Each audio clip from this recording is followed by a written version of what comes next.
natin yung pag-usapan. So, next, productivity.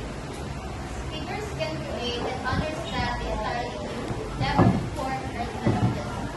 So, ibig sabihin yan, kaya natin gumawa ng mga sentences na hindi pa natin naririnig or nabasa even before.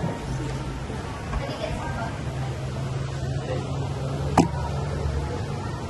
So, next, traditional translation.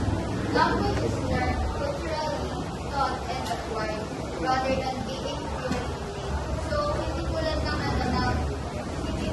naglahat natin na inborn sa tao, yung language, natutunan natin siya sa magulang natin, sa friends, sa interaction. So, hindi siya pagkapanganak natin, marunong agad tayo magsalita. So, next, the duality of pattern. A small number of meaningless units or sounds or phonics are combined into a vast number of meaningful units or words, morphemes, and sentences.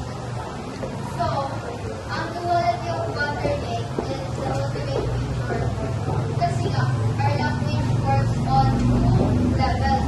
Ang level 1 is non-meaningful units yung sounds, tapos yung level 2, meaningful units yung words. So, pag nag-combine yung small set of non-meaningful sounds in different ways, makaka-create tayo ng massive number of meaningful words. So, yun yung dahilan kung bakit napag-efficient ng human language. So, that's all. The topic I will discuss is about holidays language function. So before we proceed to our topic, let's have a task.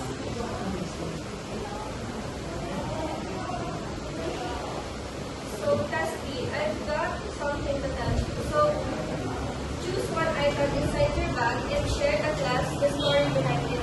Where you bought it, why you brought it, why with the color, and etc. Let's see who has the most interesting item and story. So I will just only find students that will present.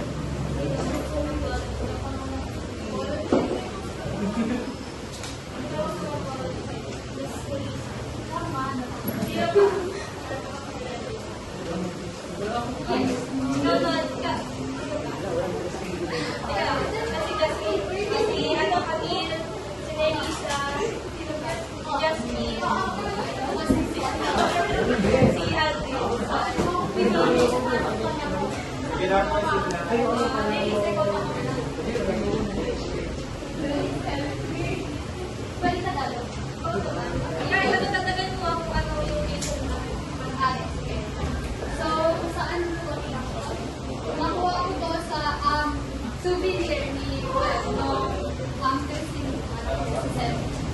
tapos ano pa? Bakit ako yung Why you want to? nag-attend ako tapos pinang Hindi ako makatag. a color is brown. Okay. So, I have here inside my cup my hair clip. This is something sentimental to me kasi galing siya sa best friend ko. Nung nandun pa ako sa Caloocan and she bought this for me para maging masaya ako ng Valentine's Day. Salamat.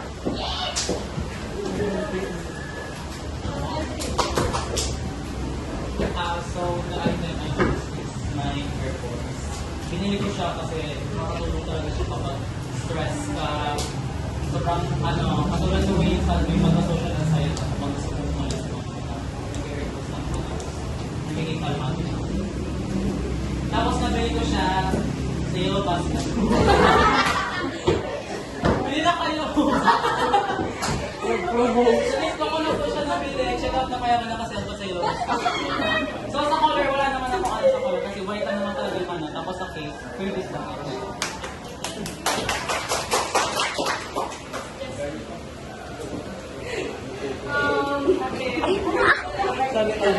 Okay. Ito actually, napag-isip na namin. Ito talaga. Ano yun? Ay, wait lang. Kasi nga, just in case lang naman na may magkaroon, pwede itong maano. Maybe ano, may May more question. may purpose siya. Yes, thank you. May purpose siya.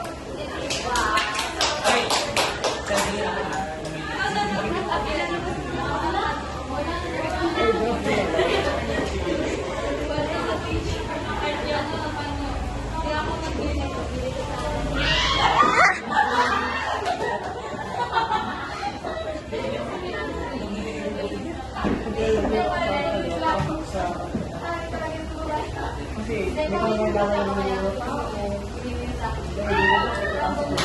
Thank you everyone for participating.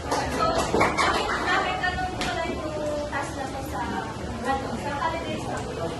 Kung mapapansin nyo, in our task, we use the language. We use language to describe your art item.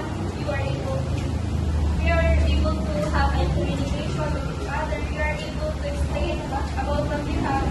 So, in this simple task or interaction, we are able to understand what is holidays language function.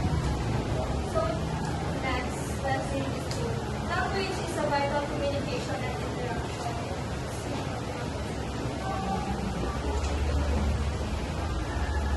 Holiday, 1978, categorized language functions to understand children's language development. We categorize the purposes in the first part of a person's understanding by these are So, sa madaling salita po, ang holidays language function is about understanding children's language development. Now, we addresses in her or his physical, social, and emotional needs. So, from its tawag niya, language function niya, kung paano nila ginagamit ang language to express their emotions, say their needs. So, they use language sa iba't ibang paraan. So, holidays function identified seven functions of language, which is the instrumental, regulatory, interactional, personal, heuristic, imaginative,